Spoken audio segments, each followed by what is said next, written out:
Thank you for your presence.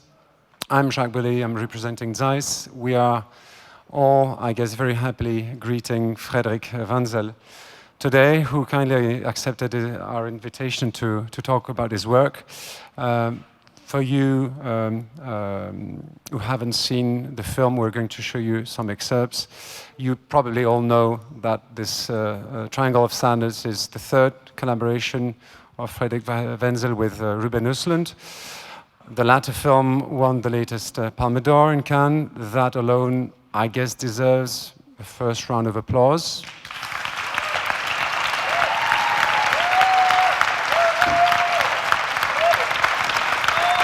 Thank you. Not to mention that Cannes seems to like the Swedish, because they also won the one for the Square.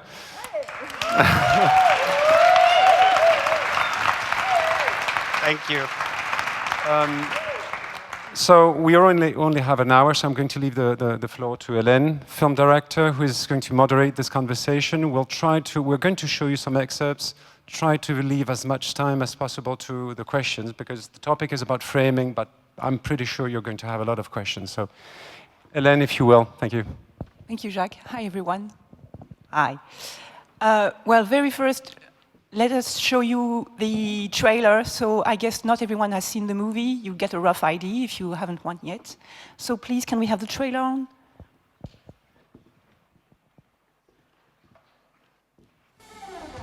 So, is this casting for a grumpy brand or a smiley brand?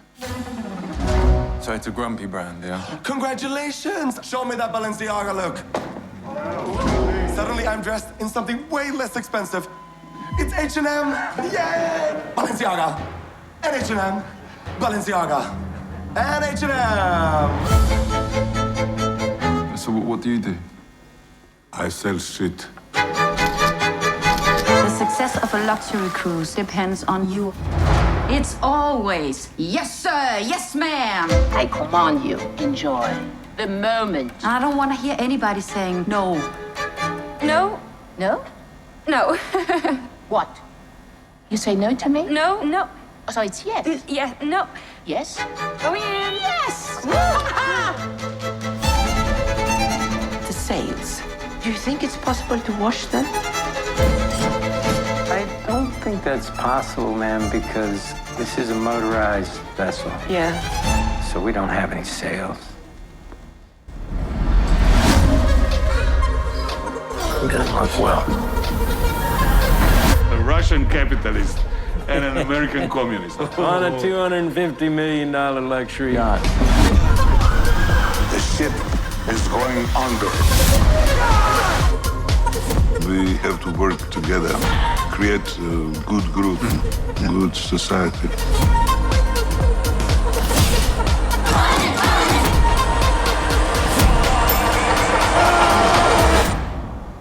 This is really bad. This is really, really bad.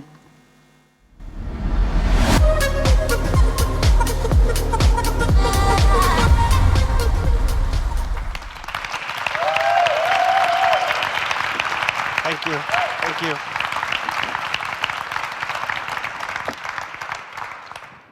Thank you. For those who haven't seen the movie yet, I must warn you that there will be spoilers. So if you want... No, it's okay. Everyone is staying. Thank you. So, Frederik, thank you for being here again. Thank you so much for as Jacques said, it's your third movie with Ruben Östlund. So, very first question. I wanted to know if discussions about framing, is it a long discussion that started on your first one together, that was Force Majeure? Or do you start from scratch for each movie? Because I see some patterns from one movie to the other. So, Yeah. Hi, everyone. Thanks for having me here. I think the question is two parts in a way, because when I first met Ruben, it was for the scout of Force Majeure, first movie we did together. And he came from a totally different sort of vantage point in cinema. Like, he liked what we in Sweden call the Roy Andersson style, which is kind of a tableau type of movie making, which is quite beautiful. with these very long, elaborate takes, but the camera is static and you watch from afar, sort of. And this was where Ruben came from, and I came from like a handheld, wide lenses, natural light kind of vantage point. And then on the Scout, we were trying to, every time we were in a room looking at these locations, I was in that part of the room and Ruben was in that part of the room. And so it was like a week of sort of getting close to understand. My ambition was that I remember at that time, European cinema, art house cinema was very sort of, the camera was always behind the ear, like Dardenne style, sort of. It was very popular. And I was a big part of that myself. I loved that way. And then I told Ruben, we should move around the camera and look people in the eye. And yeah, that was sort of what we started doing with Force Majeure. And then obviously, for the second and the third movie, you establish some sort of common language, or that you can then start to investigate. I think the thing you said about looking people here in the eyes, it's something that keeps developing from movie to movie. And I think it's a good occasion to show the very first scene that you shot in Triangle of Sadness, if I'm not wrong. It's in the taxi. Yeah, it was the very first day of the shooting. And so it's the first time the actors act together. And it's probably the most complicated scene from a technical perspective, because you have the rain 360 outside of the car, and then you move inside the car. Okay, let us. Okay, shall we just talk about a it. bit of a bit of Watch it. Shut up. A bit of context. The two characters are a couple. They've just been fighting about money because she owns more than him. Tricky. And he's mad, and she's amused, but she's mad as well, and they are going back to the hotel. So now, playing from my laptop.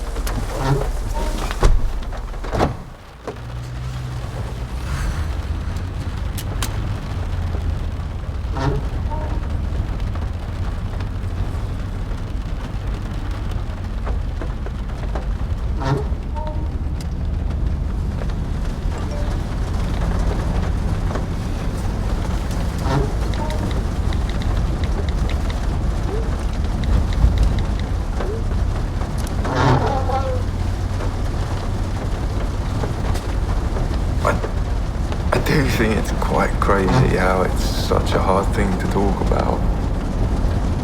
Money. It's such a touchy subject, don't you think? Yeah, I think it's unsexy to talk about money.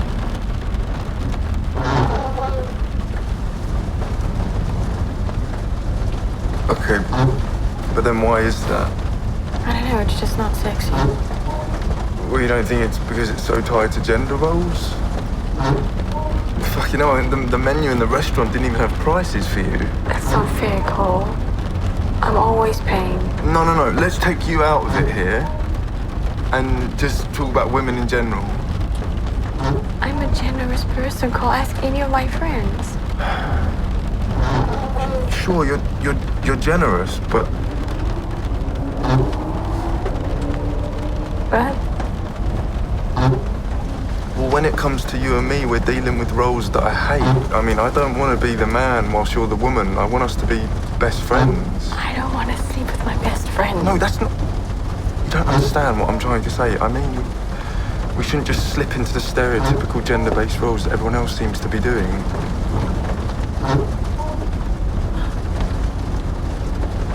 I want us to be equal.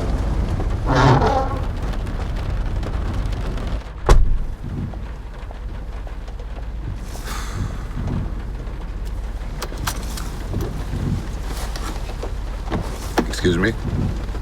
You have to fight. Sorry, what? If you love her, you have to fight for her. I've been there, I know. If you don't fight, you're gonna be her slave.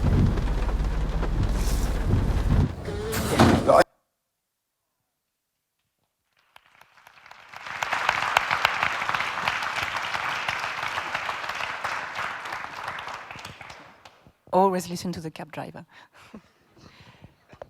So, first, this is large format. Let's remind this. And you had quite an installation in that car. Can you please walk us through what came to this scene and the way you shot it and the equipment you had inside? Sure.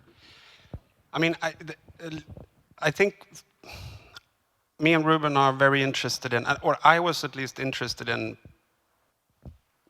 the real-time aspect of a situation, and then the quick pans is sort of a way of making a one take, but with some, the pans give you some sort of energy in there, sort of, but you're still in this real-time moment, sort of. So that's one aspect of it that we wanted to do, like, let's do it in one take, let's do it with the pans that we explored in the square, like very precise, and have it sort of as sort of a robotic feel.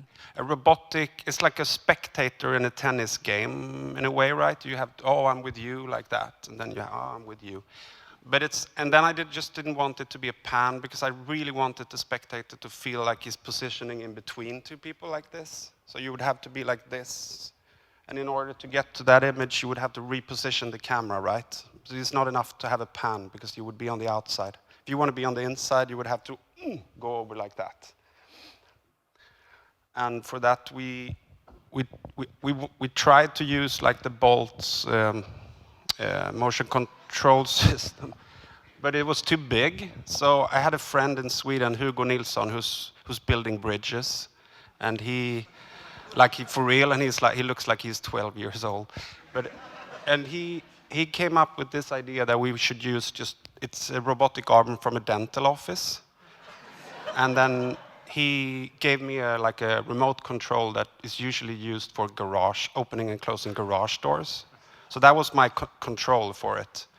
So we just basically put the camera in the position, and he would assign it to the button, and then we'd go through it like that. And it just worked beautifully. I mean, it was insane how good it worked. Because you were afraid, like, a proper motion control system is built for camera, right? So it's going to be like, it's ramping to the exact position, so you get nice movements. And this one did too. I don't know why, but there's something there. Yeah, and so that was one aspect of it. And then obviously having the lights on the car on the outside built, because it's not on a trailer or anything, because we're looking 360. So it was important that they were self-driving. And the rain rigged to the car too. Yeah, so it was a nightmare to have as a first day. But it's also nice in a way, right? Because you feel like once you overcome that the first day, you feel you can do anything basically again. It gives you some sort of confidence. And if you totally fuck up, you can sort of revisit the scene maybe. So it's kind of a good strategy, I think, to have something really tricky in the beginning. You get the crew also really sort of, wow, we pulled this off together. How many takes on this one? I have no idea, but many probably, yeah. Yeah. Could you explain to us your method with Ruben about number of takes and length of shooting? Because I do think it has a role in the way you build your frames, the time that you have. Yeah, definitely. When I tell people about our method, they're always like, "Oh my God, you have so much time. Of course you do it like that." How long did it last? Well, you have I think 85 days of shooting on this movie. But I tell people we don't have we have double the amount of shooting days, but we don't double the budget. And I think that's because Ruben has time as his first priority. Like talking to production, like the first thing when we start talking about our new idea, he says, "I want as much time as possible."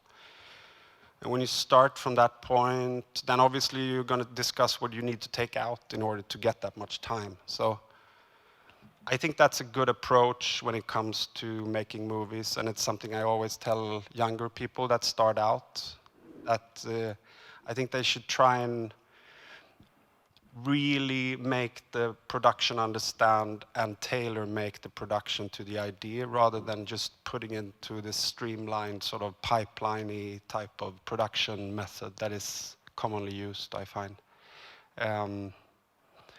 And then you can start, maybe you want less time, maybe you want more people, or maybe you need I don't know what you need, but you could, if you start that conversation up early and ask for pure transparency with production, you can make beautiful things, I think, with the same amount of money. Because movie making is a black hole when it comes to sucking in money, I find. And it's not always that that makes sense to you. You could be like, where does all these resources go? You have a hard time understanding it. So I think there's lots to be done there. So the fact that you have this amount of time means that you told me that in the morning when you begin the shooting day and you look for the best place to put the camera with the lens on it, you just hang out on set. Yeah, I just wanted to say that first because it gives you a little background to the idea, so it doesn't come off as we're totally spoiled with time. But obviously we are in that sense. I mean, you usually have to do, I don't know, 10, 15, 20, I don't know how many setups you guys are used to doing, but you have to do a lot. And with Ruben, you have to do 1, 2, maybe 3 setups a day, like camera repositioning. So you obviously have time to work on each and every setup. But it's the method he chose, right? So we start the day by just recording a lot of different possible angles, basically, camera angles, in a room, and we record it on his picks. And this I find is a good method with him, at least, because, and also for me in a sense, because when you do that, and then you sit and watch the different suggestions on the monitor with him, you're not biased towards one suggestion. Usually you give your own suggestion, right? And you're going to have a director say, and you're going to be sort of, you have invested part of your ego into that suggestion. So you're going to have, you start fighting, maybe not always because it makes sense. So I think with Ruben at least, this is a good way of doing it. So we sit next to each other and we just discuss the different options, and it's just options. It's just, they just came out of sort of nowhere. It's not my suggestions, it's just a lot of different. And usually we agree on an angle. And then we start to record camera heights, because I'm very, very interested in, I would say one of my main interests with cinematography these days is like camera position in relation to eye line, basically. Camera height in relation to eye line, where the actor looks in relation to the camera, and orientation in a room. I would say those two are the sort of my big sort of where I really get off these days. It's just so. What do you think if I show the scene in the bedroom where he plays with a switch and then she comes in? You know, the very short scene. Sure. Because there was something about the eye line. Okay, sure. I'm browsing through the file, so bear with me. Thank you. So it was. Does it make sense? Because my English is, I mean, I'm Swedish, so the terminology and everything, it came through. Okay.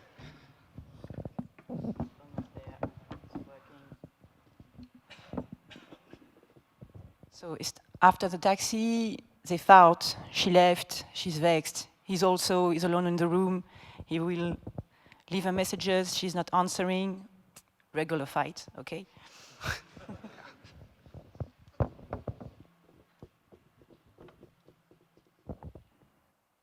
Okay, let's go.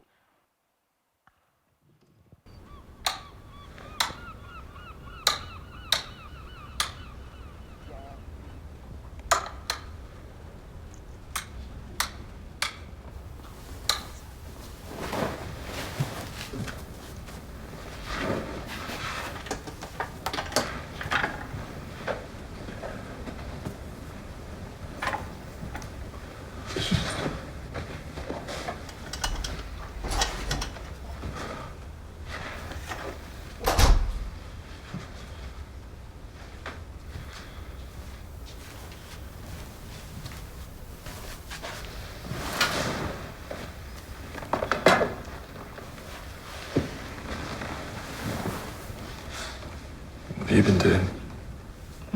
trying to sleep on a chair. How'd that go? Well, I'm back.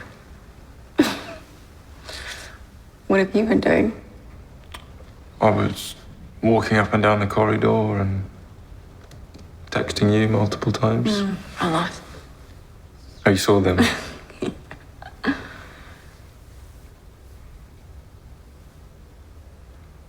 This is so silly. Yeah. I'm so good at being manipulative. I don't know, I do it and I don't even realize that I'm doing it. Yeah, I love you. No, but seriously, it's amazing that you can tell me that. Now... Yeah, I'm not 100% sure this is a good scene to illustrate what I was talking about, but we could It's just because I do love this shot. yeah, Sorry. I know. Because it's quite.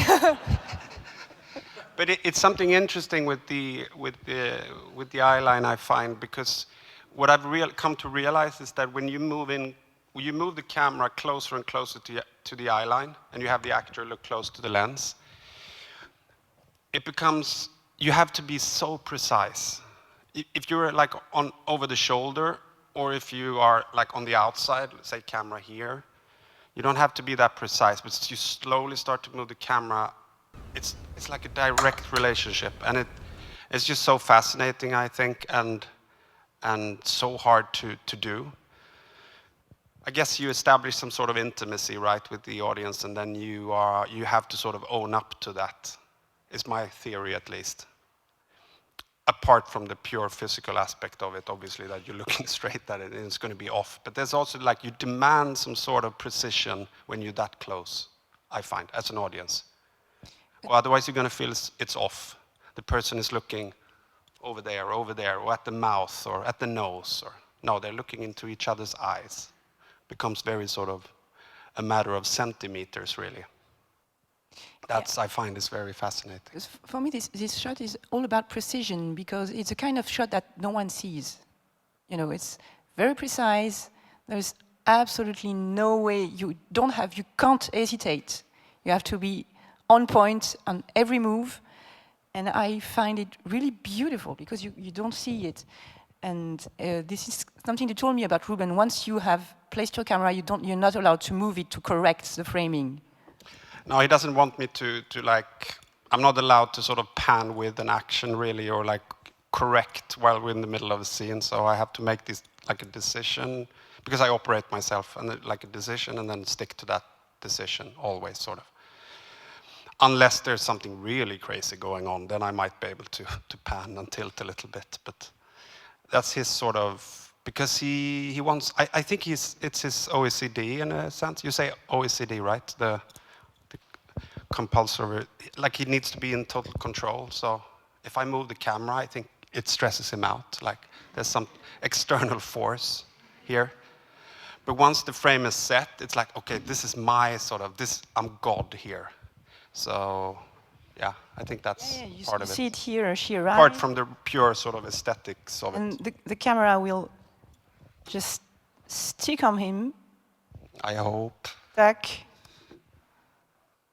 And the camera sits down with him and sits down again with her, and then doesn't move anymore. I think if I were to use, I don't know how to use wheels. I would love to learn that. But it's like playing the piano, right? You have to start practice that thing with the left and the right hand. The brain being. How many of you guys out here operate with wheels? Oh, there's a couple at least. Yeah. Impressive. Yeah, that would be helpful for me in these situations. Okay, done with the bedroom if you don't like it. You were talking about looking for the right frame and talking with Ruben how we're going to shoot it. First, is it one shot or several shots for the scene? And I'm thinking about the very first scene on the beach after the wreckage. And I will look for it now, and we could have a look. Yeah. And the question. Yeah, let's have okay, sure.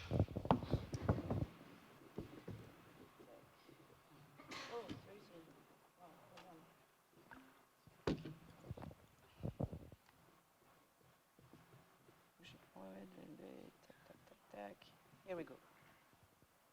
Almost there. Thank you. Almost there.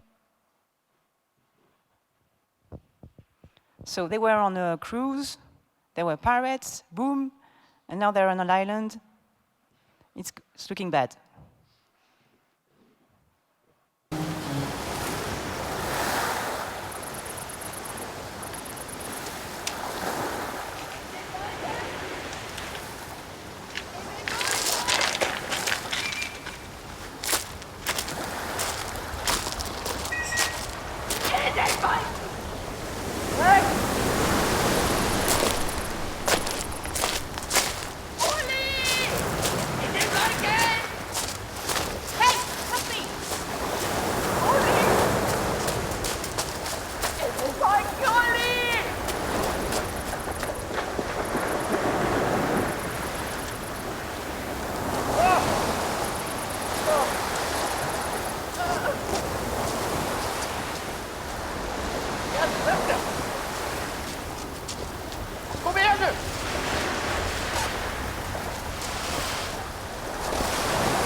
T-shirts or shorts? What? No, it's because I was off duty. I was sleeping and then. You were off duty, yeah? Yeah. Is there a problem? Strange, I never seen you. Stay calm. I work in the engine room. In engine room? Yeah. Sorry, I never seen you before. He works in engine room. It doesn't matter where he works. Settle down now. Stay calm. This situation. Okay. I'm calm. What's the problem? No one knows. You think I'm a pirate? Say it to me. So initially, it was not supposed to be one shot, was it?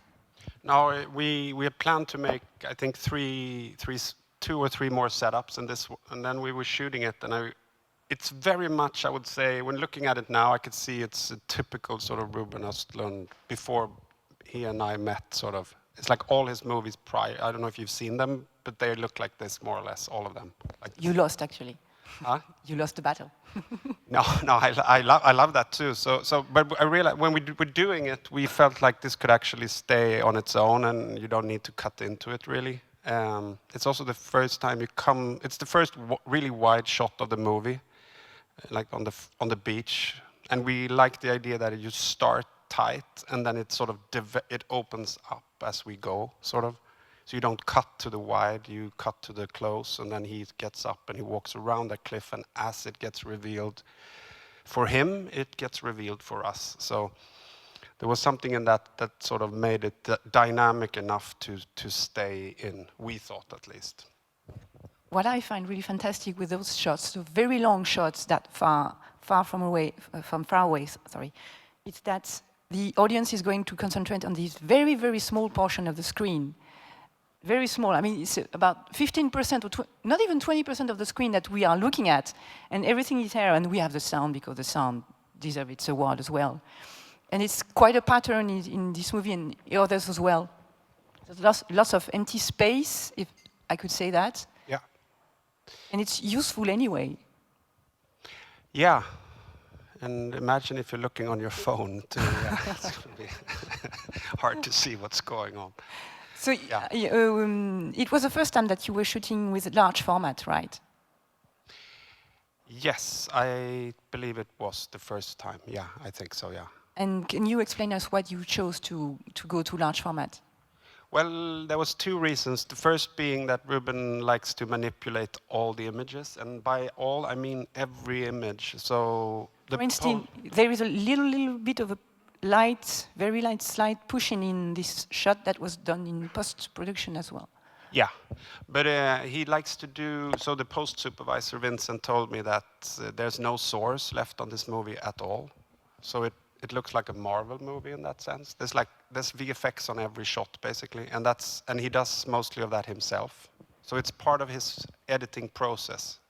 So he sits and like, on this one here, it's probably the rock over there and one of the life vests and something like that he moved around. Smoke, and the smoke on the left as well. Not the smoke was probably proper VFX, but like, yeah. So that's one part of it that I wanted to give him as much sort of information as possible to do that. Also, we decided early on for the ship that we wanted the camera to be glued to the ship. So the camera is always rigged to the rocking of the ship. And then we decided to add a slight sort of Dutching afterwards. So we were framing a little wider for that, and then he pushed in and did the Dutching afterwards. We'll have a look just afterwards to the... So that, in that sense, it was also good. And there's a second aspect of large format that was interesting for me. I didn't plan this, but I realized it because I've always shot on like a Super 35 sensor, and then when you change sensor, it gets confusing with the focal lengths, and for me at least, because I was brought up talking about focal lengths in millimeter and stuff, and not angle of view, and well, you think, oh, let's try a 35 millimeter, and you put that on, and it's something different. And for me, that was very nice because suddenly we were not so sort of, you start anew in a sense. Do you have a favorite focal length when you shoot Super 35? Yeah, it would be like a 32, 35 millimeter where I always start. The first AC doesn't ask me anymore. She just puts it on there, and it's like, if we try something else, she will know that. But and did you? So I put on a 29 for this one. We shot with your lenses, Supremes, and she put on the 29, and it's obviously a lot wider. But I think it's a 30, so I accept it sort of. And most importantly, Ruben accepts it because he doesn't like wide lenses. So I got to have like a 20 millimeter on instead. I mean, as a sort of what you can actually see in how much it covers, sort of.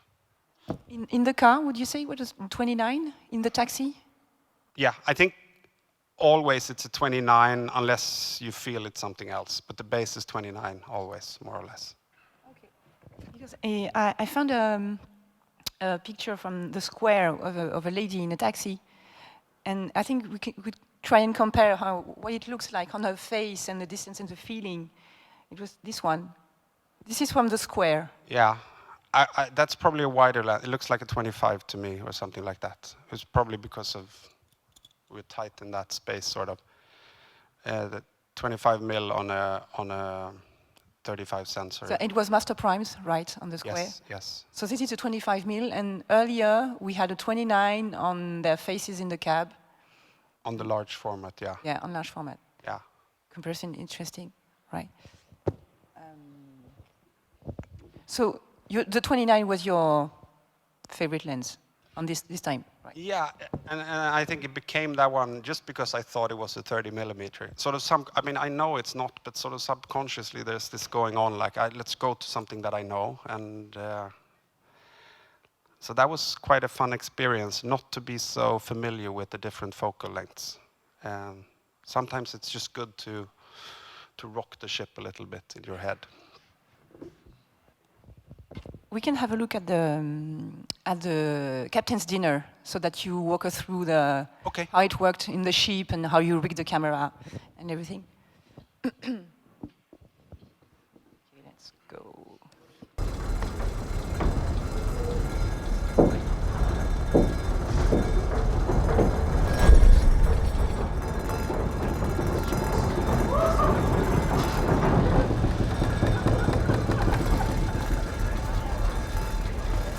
If you just stand here and they'll be coming with you. Okay. We'll see you. Okay. Yeah. Okay. Thank you, Ready? Paula. Just like that. Okay. Iris, could you stand next to him just to make sure?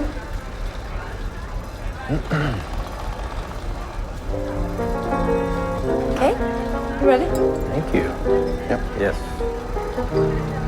Okay, let's get ready. Doors. Yes. And go.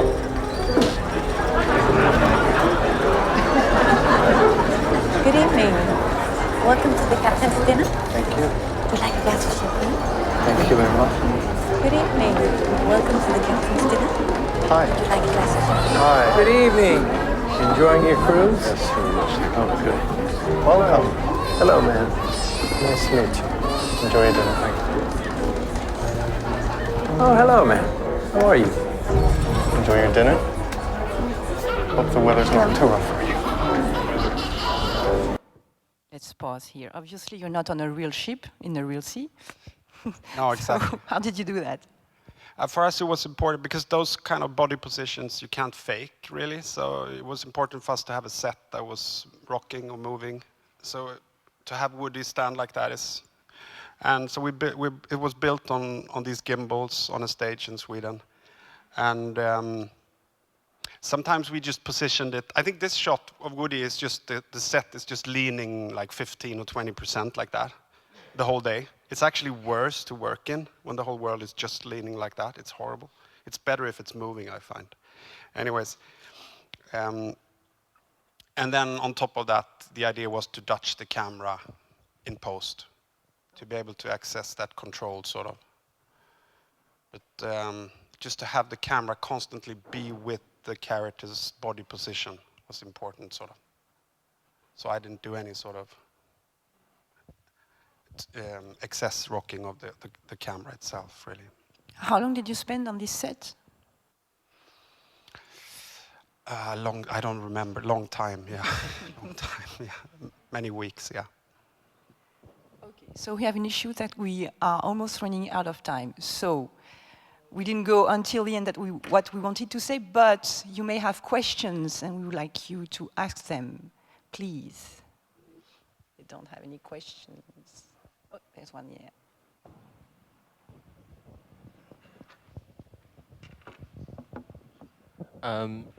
So, knowing that you were going to reframe in post, was it hard trying to actually find a frame, basically? Yeah, when I do it, I try not to think about it too much, really, because it becomes annoying, right? And it becomes hard to work if you start to let that seep into your head. So I was like, okay, like just favor a slightly wider sort of approach, but don't sort of really think about it. Was my approach to that. Because otherwise, it's like when you work with green screens, right? It's almost impossible to make an image out of it. It just has to be there for you to be precise, sort of. I feel at least. So yeah.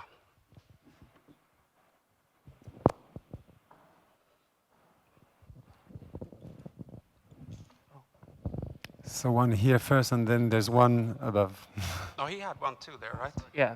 Okay. I was just gonna ask a quick question in terms of like working with robotic arms and like these very technical solutions for shots. When did you and how did you know you had the kind of the level up to start using that level of production versus like your more I guess favored naturalistic style? Oh, that's a good question. I'm not sure. I think once you start to get more resources, it's like how you sort of calibrate to that, I guess. Like in the beginning, you don't have it, so you think like, oh, what can I do with this? So instead, I'd rent like a painter's crane, you know, to get a high shot, and you would go up in that. You call it a cherry picker, I think, right? You go up in that with a handheld instead, and then for the next movie, you have more resources. You start to think, how can we sort of explore this, whatever. So I think you'd start from there. And it ties back to what we talked about earlier, this sort of idea of having transparency with production. Because when I started out, I made my own movies for like no money at all. You knew you had like 5,000 euros to make a movie. And you were to like, okay, what do we do with these 5,000 euros? And if you start approaching filmmaking like that, you have quite a lot of money at your disposal, I find. Also, you can evaluate, right? You could say, if I want this technical thing, what do I have to take out, and is it worth it? And sometimes you come up with it's not worth it. It means we lose this person in art department or whatever. So it's like this fight becomes real in a sense. It's not just these imaginary numbers. It's like real stuff there goes. So I find if you are on a production where it's transparent enough, you can have those discussions and you could make sound choices based on that. Otherwise, everybody's just fighting, but you're not fighting. You don't know what you're losing in the other end, sort of. Okay. Hi. You said that those all shaky movements, like a bit shaky, were added in a post. So I was just curious if there were any problems with, for example, the parallax movement, like the objects on different grounds move slightly differently. So how it was with that issue. Sorry, I didn't get that. If like with the parallax movement, if there were any problems with it. I wasn't thinking like that at all. I mean, if there were issues coming up, I think it's more like, oh, this doesn't work, then let's not do it. So it wasn't. Because it looks really good, and I didn't really notice that you were adding it in post, so I was just curious about it. Yeah, sure. Thank you. So there's all the way up over there. Apparently one in between. Then you'll be able to ask your question. Okay, so it sounds a little like you've always had the liberty to be heard by a production and by a director, and I rather have the problem that they assume that I can shoot a movie with anything, and like I don't need budget, I don't need anything, it all goes to the other departments. And I was wondering, is this the case? Like, is my impression right? And do you think, have you ever had the experience of having to go into a shoot knowing that you won't get any of the resources and you still, like, would you do that? Or do you think, like, do you have the self-respect to say, no, I need certain resources to make this movie as good as it can be? Well, first of all, I think my whole idea was that, of course, I'm used to that. I think I'm no different than anybody else in that respect. You always end up in these conversations with production, right, about cost, etc. It's not like I go in and I can demand anything. It doesn't work like that at all. So it's the same for me. That's what I meant with this idea of transparency, so that you can make these decisions based on, if I want this robotic arm for this scene, how much does it actually cost the production? And what do we need to take out in order for me to get that? And then we could all together sit and evaluate, is that worth it to have the robotic arm if we lose whatever it is we lose in the other end? So that was what I was meaning by that, sort of. And what was the second part of your question? No, that was the question. Does it make sense? It was a bit of an empty question anyway, but No, it not at all. sense. Glad we clarified it.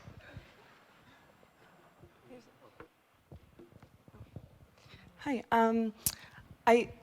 I was struck. I mean, I love the cinematography in this film, but there was this particular moment with Abigail on the island where she's waking up and she's lit like a model, and I think it makes such a point, in contrast to the opening of the movie, and makes this point kind of showing her as the beautiful, powerful person. And I'm wondering if you could talk just a little bit about some of your lighting decisions for this movie. I know it's kind of vague, but... No, sure. It's interesting because when you say that, I understand what you mean, and I think you're probably right. I never thought about that when we did it. It wasn't a conscious thing. And I always find that if you want to make that a conscious thing, it's really hard to get away with, I find, because people will start to sort of detecting the sort of this manipulation going on, sort of this thing. So I find, at least in these films, you have to be subtle about that and not push too hard on that. Since Ruben is not very subtle, it's good if I am. But but lighting in general, I owe very much to my gaffer, Tobias Henriksson, who is one of those rare combinations of a tech prodigy and an artist in one. And we've been working on a lot of movies together now. And it's for us not anymore a technical conversation at all. It's very much emotional and sometimes not even a conversation anymore. It's just he knows me and he gets about doing what he does, and I love that because it's close to how I started making movies, because I was starting with just existing natural light and practicals. And then you have to work with what you got, right? And now I have this gaffer, he set something up, and I have to react to that.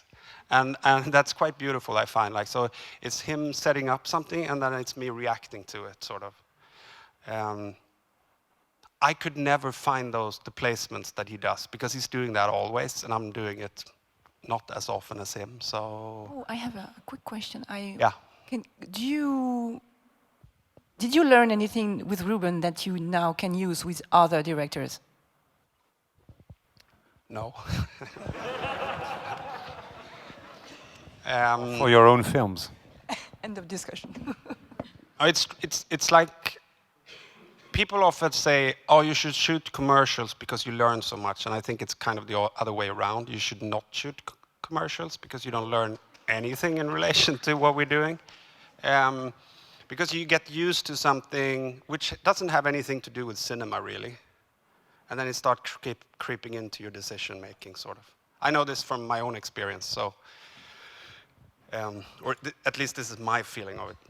So it's kind of the same with, I think, with Ruben's, because his shoots doesn't really look like anybody else's shoots, and then you have to sort of, it's tough in that sense, because you come to a regular shoot and then suddenly you're going to make 15 setups and you're going to be so stressed for time and you're going to do all these things in one day, 8 pages of script or whatever. So in that sense, it's hard to say, obviously you learn something, but you're getting used to a certain method, and then applying that onto somebody else is not really possible. So. But you get to keep thinking about this thing about the eye line, for example. It's not about only Ruben's movies, it's everything you work on. Of course, you learn so much every time, right?